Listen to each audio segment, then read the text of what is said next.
Welcome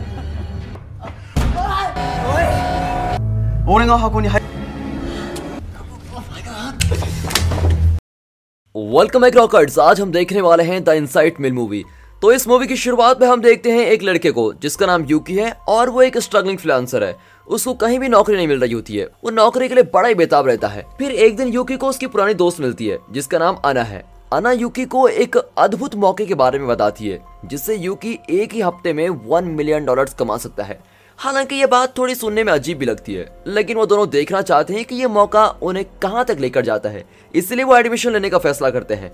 अब आगे हम देखते हैं कि यूकी और अना एक कार में होते हैं जिसमें और भी कई लोग हैं जिन्होंने इस जॉब के लिए अप्लाई किया है। फिर उनको एक बंकर में ले जाया जाता है जिसके आसपास कुछ भी नहीं है। खैर वो इस उम्मीद से अंदर जाते हैं कि वहां पर हमको जरूर कुछ मिलेगा, लेकिन बिल्डिंग के अंदर कुछ नहीं होता। बिल्डिंग बिल्कुल खाली होती है। तभी एक रोबोटिक आवाज उनको बताती है कि एक हफ्ते के लिए बिना फोन और कंप्यूटर के उन्हें कैमरे की निगरानी में एक साथ ही रहना होगा। उन्हें एक हफ्ते तक यहाँ पर रहना है और एक हफ्ते के आखिर में जो बच जाएगा उसको $1 मिलियन मिल जाएंगे और वो उसको घर लेके जा सकता है। उनमें से किसी को भी ये टास्क समझ में नहीं आता, लेकिन वो सभी इसमें हिस्सा लेना चाहते हैं। अब एक आखिरी अनाउंसमेंट होती है जिसमें कहा जाता है कि अगर तुम लोगों को बाहर जाना है तो ये आखिरी मौका है, तुम में से जो बाहर जाना चाहता है वो बाहर जा सकता है। लेकिन उनमें से कोई भी बाहर नहीं जाता, इसके बजाय वो लोग आगे बढ़ते हैं। तभी दरवाजा भी बंद हो जाता है। फिर पास की दीवार में एक टाइमर है जो बताता है कि पार्टिसिपेंट्स को घर में कितने समय तक रहना होगा। उसके नीचे नंबर्स का सेट होता है जो किसी को समझ ही नहीं आता कि ये किसके लिए है। उन्हें लगता है कि ये इंपॉर्टेंट नहीं है और वो खाने पर फोकस करते हैं। लेकिन तभी वो देखते हैं कि टेबल पर 10 डॉल्स रखी हुई हैं जो उन्हीं 10 लोगों को दर्शाती हैं। फिर ओसाका नाम का एक आदमी सुझाव देता है कि एक दूसरे को जानने के लिए हम सबको खुद के बारे में बताना होगा। अब ये बात सामने आती है कि ओसाका एक डॉक्टर है जो अपनी वाइफ वकाना के साथ आया है ताकि वो दोनों एक साथ जीत के डबल पैसे लेकर जाए।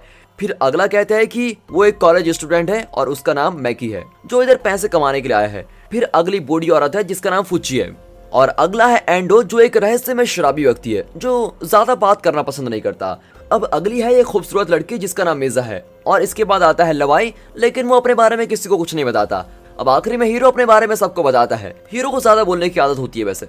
अब सभी एक दूसरे से बात कर रहे होते हैं और वैसे ही एक रोबोटिक आवाज उनकी बात काट देती है और सीलिंग रोबोट के बारे में बताती है जो उनको रूल न फॉलो करने पर सजा देगा। रूल यह होता है कि सभी लोगों को उनके नंबर के हिसाब से कमरे मिलेंगे और 10 बजे के बाद कोई अपने कमरे से बाहर नहीं आएगा और अगर कोई ये रूल तोड़ता है तो उसको एलिमिनेट कर दिया जाएगा। अब सारे लोग एलिमिनेशन के बारे में पूछते हैं कि एलिमिनेशन कैसे होगा, लेकिन इसका कोई जवाब नहीं आता। दूसरा रूल यह है कि अगर उनमें से कोई गुनाह करता है तो सभी लोग मिलकर गुनहगार को ढूंढेंगे। अगर एक डिटेक्टिव अंदाजा लगा लेता है कि गुनहगार ये है, फिर बाकी सभी लोगों को वोट करना होगा कि इसने गुनाह किया है कि नहीं। लेकिन इसमें एक इम्पोर्टेंट बात यह है कि उनको किसी की भी साइड नहीं लेनी है और फिर अगर गुनहगार को ज्यादा वोट मिल गए तो उसको एलिमिनेट कर दिया जाएगा। जो डिटेक्टिव गुनहगार को ढूंढ लेगा उसे आखिर में बोनस भी मिलेगा और ये खेल हफ्ते के एंड तक चलता रहेगा और आखिर में जो लोग जिंदा बच जाएंगे वो जीत जाएंगे $1 मिलियन। फिर जैसे सभी लास्ट रूल को सुनते हैं तो सभी घबरा जाते हैं, लेकिन यूकी सब कुछ शांत कराता है। यूकी कहता है कि अगर हम सब शांति से मिलकर रहेंगे तो किसी को कोई नुकसान नहीं होगा और आखिर में सबको पैसे मिल जाएंगे। थोड़ी देर बाद बूढ़ी औरत और मिर्जा बर्तन साफ कर रही होती हैं। वैसे ही हीरो वहां पर आता है और कहता है कि उसने इस बूढ़ी औरत को टीवी पर देखा है। वो उससे पूछता है कि क्या आप एक सीरियल किलर हैं? इस पर वो बूढ़ी औरत घबराकर हंसने लग जाती है, लेकिन ये देखकर मिर्जा को शक होने लगता है। अब आगे हम देखते हैं कि ओसाका और वकाना ने सबसे झूठ कहा था कि वो डॉक्टर हैं और उन्होंने ये इसलिए कहा था ताकि सभी उनकी बातों पर यकीन कर ले। वो दोनों अपने प्लान के बारे में डिस्कस कर रहे होते हैं और हीरो उनके पास एक और साजिश के साथ आता है। हीरो ये दावा करता है कि लवाई एक सीरियल किलर है और यहाँ हमको पता चल जाता है कि हीरो सब में ड्रामा क्रिएट करना चाहता है ताकि सभी एक दूसरे पर शक करें, लेकिन हीरो का असली मकसद अभी तक सामने नहीं आया है। अब आगे हम देखते हैं कि एंडो को दूसरे हॉलवे में खून के निशान मिलते हैं। उसे लगता है कि जो खेल वो लोग खेल रहे हैं वो पहले कोई दूसरा ग्रुप खेल चुका है और फिर जैसे ही घड़ी में 10 बजते हैं तो सभी को अपने कमरे में जाना होता है। यूकी अपने बेड के साथ एक बॉक्स को देखता है और उसको बड़ी उत्सुकता से खोलता है। उसके अंदर फायर पोकर और एक नोट होता है जिस पर लिखा होता है कि आदमी को मार डालो। और तभी यूकी एकदम उस बॉक्स को बंद कर देता है और डरा हुआ सोने चला जाता है। अगली सुबह आना यूकी को उठाती है और उसको बताती है कि सभी के कमरों में ऐसा ही एक बॉक्स है और यही नोट है, बस हथियार अलग अलग रखे हुए हैं। कुछ लोग हथियार का इस्तेमाल करना चाहते हैं, इसलिए सबको सावधानी से रहना पड़ेगा। तभी अचानक से हॉलवे से चिल्लाने की आवाज आती है और सारे देखते हैं कि किसी ने अपनी गन का इस्तेमाल करके हीरो को 5 गोलियों से मार दिया है। लवाई को छोड़कर सभी हैरान होते हैं, लेकिन लवाई पता नहीं क्यों हंसता रहता है और सभी लोगों को विश्वास हो जाता है कि वही गुनहगार है। इससे यूकी भी काफी डर जाता है और वहाँ से जाने की कोशिश करता है, लेकिन बाहर से दरवाजे बंद होते हैं। अब सभी लोगों को अपराधी को ढूंढना है जो उनमें से एक है। तभी अचानक से गार्ड हीरो की लाश को एक कमरे में लेके जाते हैं जहाँ पर 8 कॉफिन रखे होते हैं, जो कि उन 8 लोगों के लिए है जिन्हें एलिमिनेट होना है। रोबोट हीरो की लाश को कॉफिन में फेंक देता है और सबको इसकी इन्वेस्टिगेशन करने को कहता है। अगर गुनहगार मिल जाता है तो डिटेक्टिव, क्रिमिनल और डेड बॉडी की फैमिली को डबल पैसे मिलेंगे। और फिर ओसाका लवाई पर हीरो को मारने का इल्जाम लगाता है क्योंकि उसे लगता है कि लवाई एक सीरियल किलर है। इसके अलावा वो हीरो की लाश को देखकर हंस भी पड़ा था, लेकिन यूकी लवाई की साइड लेता है और सबको इन्वेस्टिगेशन शुरू करने से पहले अपने अपने हथियार दिखाने के लिए कहता है, और जिसके पास गन होगी असलियत में वही गुनहगार होगा। सबको यूकी का प्लान बहुत ही अच्छा लगता है, लेकिन सभी लोग अपने हथियार दिखाने से मना कर देते हैं क्योंकि जिसका सबसे कमजोर हथियार होगा गुनहगार उसको मारने की कोशिश करेगा, इसलिए कोई नहीं दिखाता। आखिर में लवाई को सबसे ज्यादा वोट मिलते हैं और वो गुनहगार साबित हो जाता है। उसके बाद रोबोट गार्ड लवाई को उठाकर कॉफिन वाले कमरे की जेल में डाल देता है। फिर यूकी जब वापस अपने रूम में आता है, वो उस बॉक्स में देखता है तो वहाँ पर गन होती है और ये देखकर बिल्कुल ही हैरान हो जाता है। लगता है गुनहगार ने यूकी के फायर पोकर से गन को एक्सचेंज कर दिया है ताकि मर्डर का इल्जाम यूकी पर आ जाए। अब यूकी गन छुपा लेता है और डरता है कि उस पर कोई झूठा इल्जाम न लगा ले। उसके बाद सभी लोग लवाई का बॉक्स खोलते हैं, लेकिन उसका बॉक्स बिल्कुल खाली होता है। इसका मतलब यह है कि गुनहगार उनमें से कोई एक है। थोड़ी देर बाद यूकी अना से किचन में मिलता है और उसको गन के बारे में सब कुछ बता देता है और कहता है कि असली गुनहगार उसको अपना निशाना बना रहा है। अना को भी लगता है कि यूकी एक अच्छा इंसान है, इसलिए वो यूकी की बातों पर यकीन कर लेती है। अब यूकी देखता है कि बूढ़ी औरत अना के रूम में जा रही है। उसे लगता है कि अना ही किलर है, लेकिन वो गलत साबित होती है क्योंकि अना के बॉक्स में उसको कोई गन नहीं मिलती। फिर रात को यूकी फिर से गन चेक करता है और देखता है कि उसमें एक भी गोली गायब नहीं हुई है। वो बार बार गोली को गिनता रहता है तो उसको पता चलता है कि हीरो की मौत इस गन से नहीं हुई है। और इस वक्त बूढ़ी औरत बिल्कुल डिटेक्टिव बन जाती है और इधर उधर घूमने लग जाती है। वो कमरे से बस कुछ ही दूरी पर होती है और वैसे ही उसे सर पर नेल लग जाती है और वो वहीं मर जाती है। फिर कैमरा घूमता है और सामने आता है कि मिर्जा ही किलर है। अगले दिन सभी उसकी लाश देखते हैं और अना को इसका कातिल मानते हैं क्योंकि सब जानते थे कि बूढ़ी औरत को शक था कि अना ही किलर है। सबको लगता है कि अना ने बदला लेने के लिए ये सब कुछ किया है, लेकिन अना खुद को बेकसूर मानती है। फिर यूकी अना की साइड लेता है और चाकू निकालता है और सबको पीछे होने को बोलता है। अब यहाँ पर एंडो सबको शांत करने की कोशिश करता है, लेकिन उल्टा इल्जाम उस पर ही लग जाता है। एंडो बताता है कि 6 महीने पहले उसका बेटा घर छोड़कर चला गया था। उसके बेटे ने कहा था कि उसे एक गिग मिला है जो उसको बहुत से पैसे देगा, लेकिन वो कभी घर नहीं आया। इसलिए एंडो डिसाइड करता है कि वो इस गिग को खुद इन्वेस्टिगेट करेगा।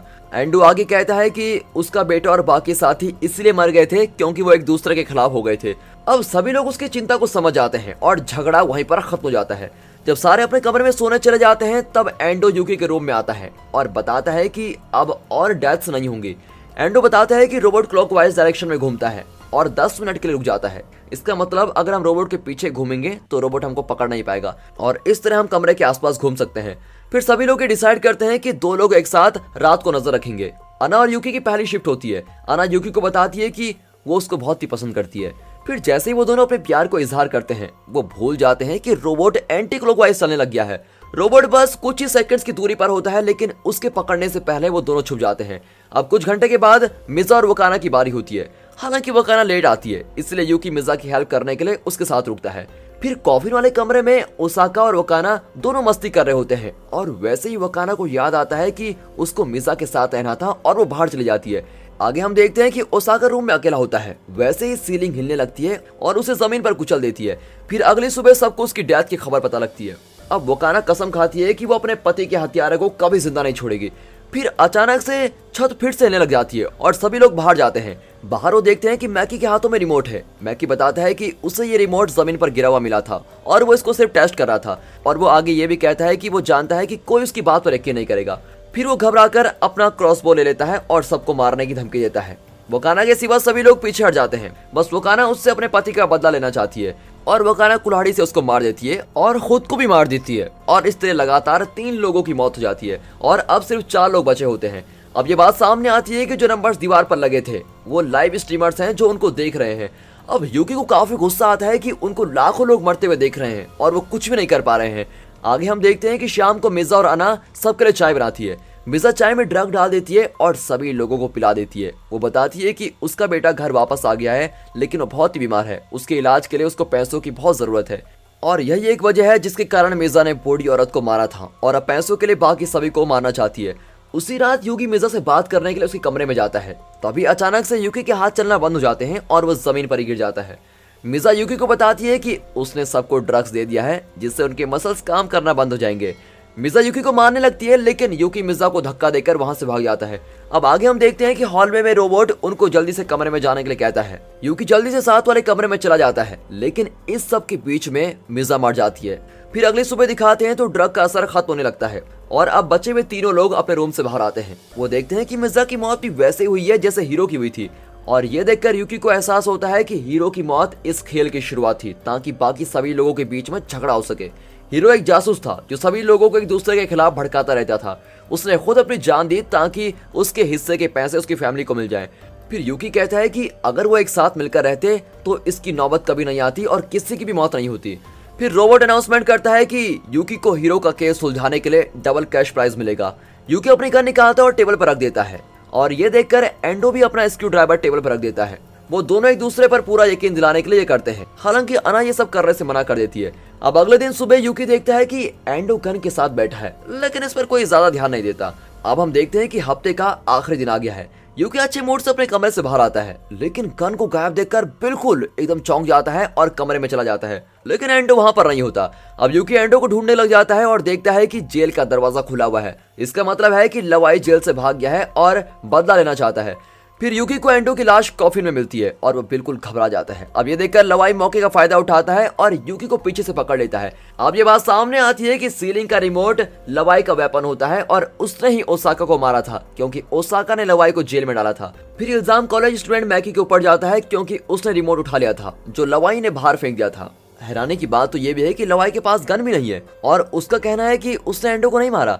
अब सिर्फ 4 मिनट बचे होते हैं। वो दोनों स्क्रू ड्राइवर के लिए लड़ते हैं और आखिर में स्क्रू ड्राइवर लवाई के हाथ लग ही जाता है। लेकिन जैसे लवाई यूकी को मारने की कोशिश करता है अना गन लेकर यूकी को बचाने आ जाती है। अना लवाई को शूट करने ही वाली होती है लेकिन यूकी उसको रोक लेता है और बताता है कि एंडो ने इसमें कुछ चेंजेस किए थे, गन मत चलाओ। उनमें गन को लेकर काफी लड़ाई होती है। फिर एंड में गन लवाई के हाथ में आ जाती है और जैसे लवाई शूट करता है वो खुद ही ब्लास्ट हो जाता है क्योंकि एंडो ने उस गन में पता नहीं क्या कर दिया था। अब अंत में अना और यूकी ही जिंदा बचते हैं। आगे हम देखते हैं कि सभी दरवाजे खुल जाते हैं और एक आदमी आकर यूकी को कैश प्राइज देता है। अना बताती है कि वो भी इस खेल का हिस्सा थी जैसा हीरो था। और फिर हमें एक और ट्विस्ट सामने आता है, वो यह है कि अना भी इस खेल का हिस्सा थी जैसा हीरो था। उसका काम भी एक दूसरे के बीच में लड़ाई करवाना होता है। अना ने ही यूकी के बॉक्स में गन रखी थी और अना ही वो इंसान है जिसने लवाई को जेल से निकाला था। आगे अना कहती है लेकिन जब बात तुम्हारी लाइफ की आए तो मैं तुमको मरने नहीं दे सकती। और अब यूकी को सारा सच बताकर अना वहां से चली जाती है। फिर मूवी के आखिर में हम देखते हैं कि एंडो बिल्डिंग से बाहर आता है और बताता है कि उसने मरने का ड्रामा किया था ताकि कोई उसको मार ना सके। वो दोनों वापस शहर की तरफ जाते हैं और यूकी अपने पैसों वाले बैग को वहां फेंक देता है क्योंकि वो इस घटिया खेल का हिस्सा कभी नहीं बनना चाहता है। और दोस्तों यहाँ पर ये मूवी खत्म होती है। तो दोस्तों कैसी लगी आपको ये मूवी? पैसों के लिए इंसान क्या क्या करता रहता है, कोई किसी की जान का दुश्मन बन जाता है तो कोई खुद ही मर जाता है। दोस्तों आपको ये मूवी कैसे लगी कमेंट करके जरूर बताइएगा और हाँ हमारे चैनल को सब्सक्राइब करना कभी मत भूलिए। बाकी मिलता है अगली वीडियो में, तब तक के लिए गुड बाय, अपना ख्याल रखिए and finally thanks for watching.